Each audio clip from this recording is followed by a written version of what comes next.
we actually dealt with it coming all the, and you can't see from where I'm at right now, but it came all the way around our entire farm. And it came back multiple times, and we just kept praying. But when it was way up there, way up there, and it was burning up there, the Lord spoke to my heart when I was praying, and he said to me that, not audible, but into my, to my heart, to my spirit, Jessica, you are going to be like Shadrach, Meshach, and Abednego, but and you're going to be in a fiery furnace, but you're not going to be burned. And I couldn't really grasp that concept of what we were truly going to walk through at that time, because it was still so far up there and so far away from us.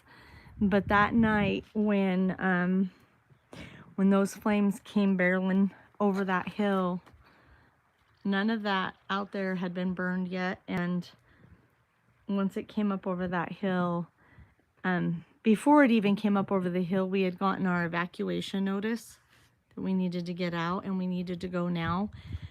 My husband and I both looked at each other, and I had remembered what God had spoke to my heart, what he was going to do for us. And so I had to trust and believe that he was going to be faithful, even though it was really hard for me to believe that at the moment.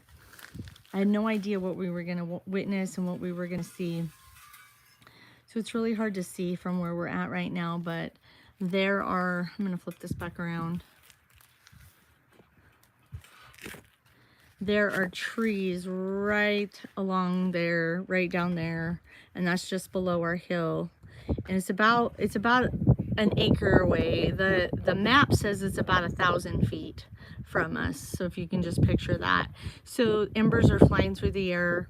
It's 30 to 40 miles an hour coming right at us, and it was intense, guys. I mean, we out here, I mean, and I can share some videos, but out here along there where it's the blackest, those flames were 20 feet high, and my neighbor was driving right through them in his tractor trying to cut those lines. And he did, he cut multiple lines, but it kept jumping those lines, and finally just came down, and it came down and around this other field right here. But as you can see right there, it did not burn that little pasture for those cows, which is such a blessing that they still have that. They still have their corral down there and everything.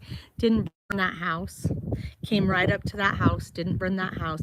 And y'all were praying over all of these houses here, and God did protect every single one of them, including ours.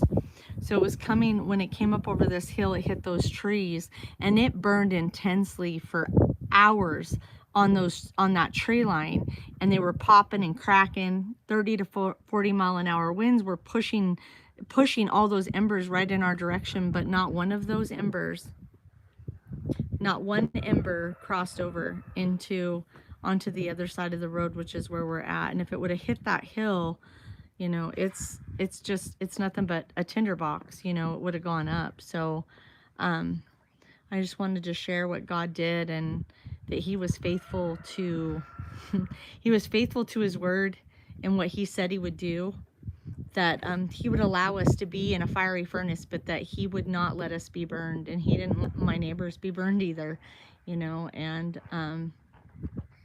he's faithful. This fire grew to almost 200,000 acres, and like I said, it came back on us multiple times, and he still never let it touch us. It was kind of like, well, in my opinion, it was the enemy just trying so hard to undo what God has done on this little homestead, but God just kept holding those flames back away from us, and even our neighbors, you know. And so I wanted to share that, and I will continue to share this because this is a life-changing experience for me. We've walked through a lot of heartache and a lot of pain, you know, and, you know, we just, oh my goodness, we've lost our son to a fentanyl overdose a few years ago, and we walked through, yes, baby, that was your big brother, huh? And we walked through, I lost my best friend right after that to a fentanyl overdose, my childhood best friend. And, you know, we just had walked through so many things, so many things, and God had been faithful through those things, so I couldn't question him through this, you know. And we had a lot of people coming at us crazy like because we stayed, but we stayed because we knew God was going to be faithful.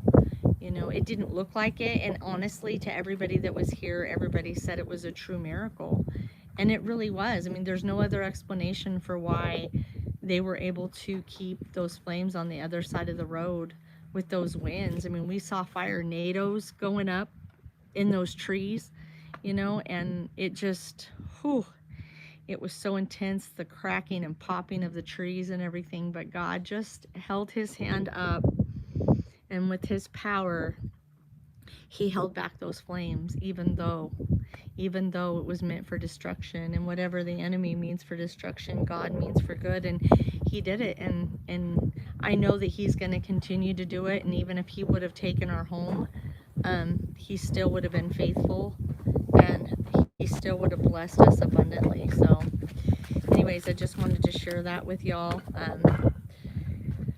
God bless you guys for praying for us.